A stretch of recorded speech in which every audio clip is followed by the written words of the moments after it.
जो कल स्वर्ण और ओबीसी के साथ साथ साथ मिलकर रहते थे एक दूसरे के खिलाफ हो सकते हैं। आपने यूनिवर्सिटी को लड़ाई का मैदान बना दिया। ये बिल जो है भेदभावकारी है। जातिगत भेदभाव होता वो भेदभाव सवर्ण छात्र करते हैं। यानी पहले से इस बिल में इस विनियमन में मान लिया गया है कि सवर्ण छात्र जो हैं वो अत्याचारी हैं। आपने जातिगत भेदभाव को रोकने के नाम पर एक बड़े वर्ग के हित को साधा है और एक समाज को के हित को आपने दरकिनार कर दिया है, बल्कि उसके मौलिक अधिकारों का दमन किया है।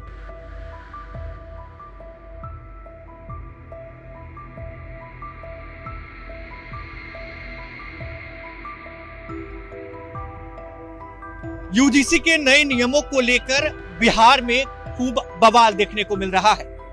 छात्रों से लेकर सवर्ण समाज के लोग सड़क पर उतर रहे हैं और इस बिल का विरोध कर रहे हैं।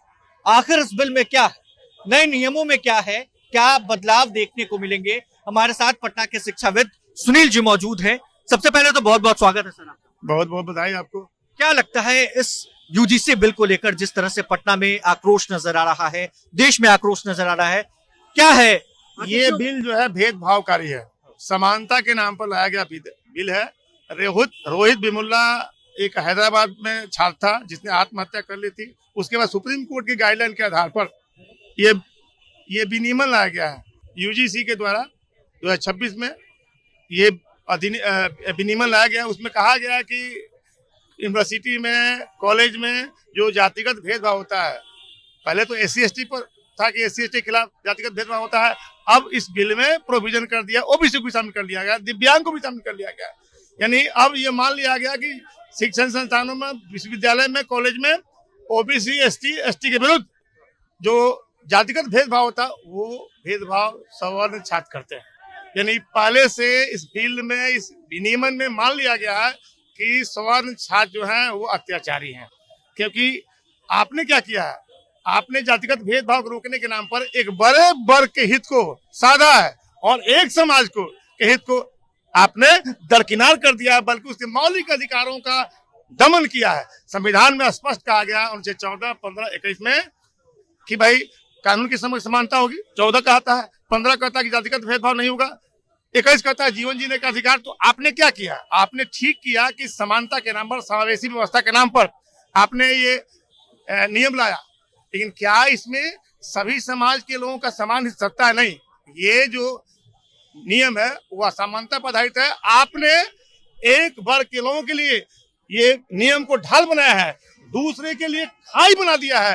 कल की डेट में क्या होगा कि इसमें कोई भी ओबीसी, SC/ST का जो भी छात्र होगा वो आरोप लगाएगा। सबसे बड़ी बात है कि झूठे आरोप लगाए जाने पर शिकायत करने का कोई प्रावधान नहीं है, और शिकायत करने वाला अगर झूठा पाया गया, शिकायतकर्ता की शिकायत अगर झूठी हुई तो उसके लिए कोई प्रोविजन नहीं है। दूसरी बात कि इक्वलिटी कमेटी, ये कमेटी होगी, इक्वलिटी कमेटी, उस कमेटी में ओबीसी, SC/ST, दिव्यांग को शामिल किया गया है, महिला को शामिल किया गया है, लेकिन इसमें जनरल का कोई उल्लेख नहीं है। इसका मतलब कि वो व्यक्ति जिस पर आरोप लगेगा जातिगत भेदभाव का, वो इक्वलिटी कमेटी के सामने होगा। उसमें कौन होंगे? ओबीसी, SC/ST के होंगे।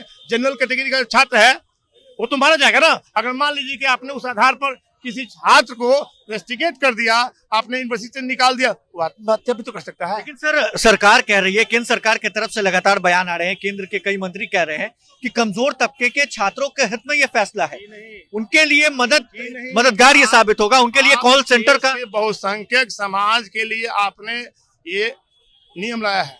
आप बताइए कि अब कमजोर कौन रहा?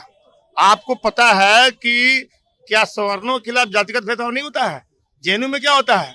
ब्राह्मण को गाड़ दो, ब्राह्मण तेरी कब खुदेगी, सुअर को जेएनयू पढ़ाया जाता है, ऐसे नारे लगते हैं जी। और तिलक, तराजू और तलवार, इनको मारो जूते चार, ये किसके लिए लगाया था बताइए? इससे क्या सवर्णों के विरुद्ध जातिगत भेदभाव नहीं होता है? आप तो ये लाए थे समानता के लिए ना। आपको ये कैसे पता चला कि सवर्ण समाज के ही लोग जातिगत भेदभाव करता है, जाति शब्द का प्रयोग करता है? कोई ओबीसी का कोई ओबीसी का बच्चा भी तो ST के खिलाफ, ST के खिलाफ जातिगत भेदभाव का बर्ताव कर सकता है। उसमें क्या कीजिएगा? और आपको पता नहीं कि यूनिवर्सिटी में, और सही बात की 92% SC/ST का जो केस हुआ है उसका कन्विक्शन रेट कितना है? ओनली 8%।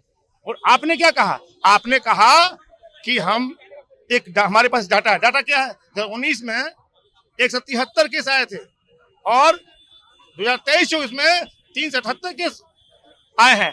और पूरे उच्च शैक्षणिक संस्थानों में पढ़ने वाले छात्र कितने हैं? 4 करोड़ 33 लाख। बताइए 4 करोड़ 33 लाख में 378 का आंकड़ा कितना होता है? 0.03%। अब 0.03% के लिए इतना बड़ा आपने क्या लिया? इतना विसंगतिपूर्ण कानून लाया है, इतना बड़ा विसंगति वाला नियम लाया है।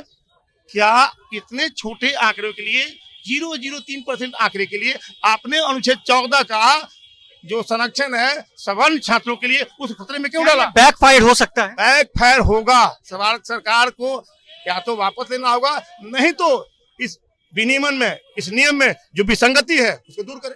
सर आपको क्या लगता है इसका दुष्परिणाम क्या हो सकता है? परिणाम यही होगा कि यूनिवर्सिटी में स्वर्ण बनाम ओबीसी हो सकता है।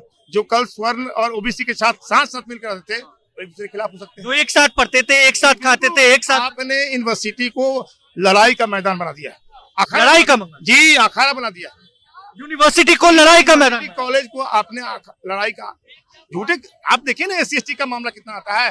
सरकार का ही आपको सोशल जस्टिस मंत्रालय का आंकड़ा है कि 92% जो केसेज आए हैं उसमें से मात्र कन्विक्शन रेट 8% है और बिहार में यह आंकड़ा 0.6% है। बताइए इतना कम मामले हैं, उसमें कन्विक्शन रेट कितना है? इसका मतलब झूठे मामले होंगे, झूठी शिकायतें होंगी। झूठी शिकायत के आधार पर कोई स्वर्ण छात्र आत्महत्या कर लेता है, उसका जीवन बर्बाद होगा, उसकी जवाबदेही कौन लेगा? इसकी जवाबदेही सरकार लेगी? आप बताइए। बिल्कुल ये आसान शब्दों में सर हमको समझा रहे थे कि यूजीसी का नया नियम क्या है, क्या ये बैकफायर हो सकता है, इससे छात्रों के दुष्परिणाम क्या हो सकते हैं, यूनिवर्सिटी में कैसा माहौल बन सकता है। ये तमाम चीजें बताने के लिए हमारे साथ पटना के शिक्षाविद सुनील कुमार सिंह मौजूद थे। आपको ये वीडियो कैसा लगा कमेंट बॉक्स में बताना ना भूलें। बहुत बहुत शुक्रिया। प्रभातखबर.com, विश्वास वही, रफ्तार नहीं।